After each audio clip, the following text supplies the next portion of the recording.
Welcome to our new feature presentation for OPC Router, the OPC UA Server plugin.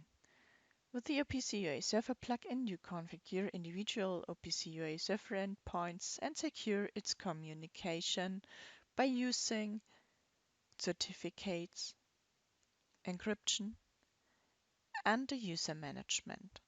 You construct your OPC UA methods body by using any available system in OPC Router. Let's do an example. Insert a new OPC UA endpoint under shop floor OPC UA Server. Set the corresponding settings when you insert a new one with a name that is used for the endpoint. You can copy it for your client there. Insert security settings. Provide OPC Router global variables and performance data. Insert new OPC UA users.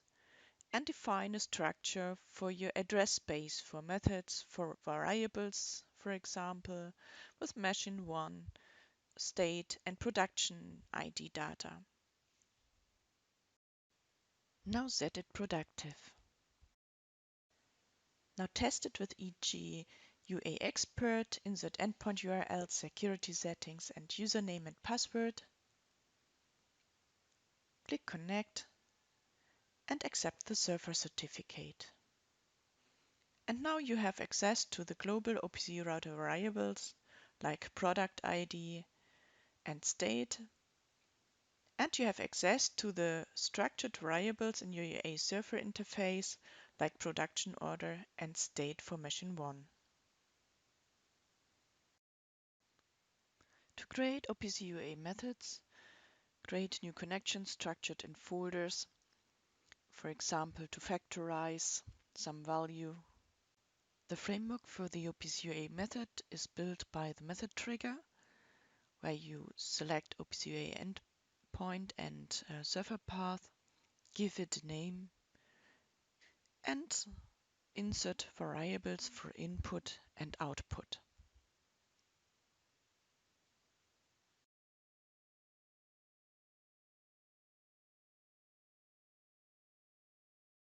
After inserting the framework, we fill the method with functionality, for example with a calculator object that calculates the factorization.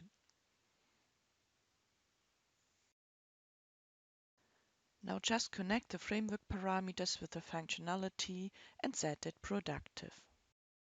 In your OPC UA client, select the method factorize, insert the input variable values, call it and see the result.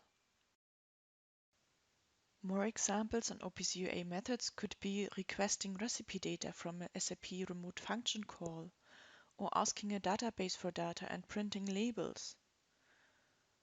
Or, for example, requesting tool data from a Heidenhain machine.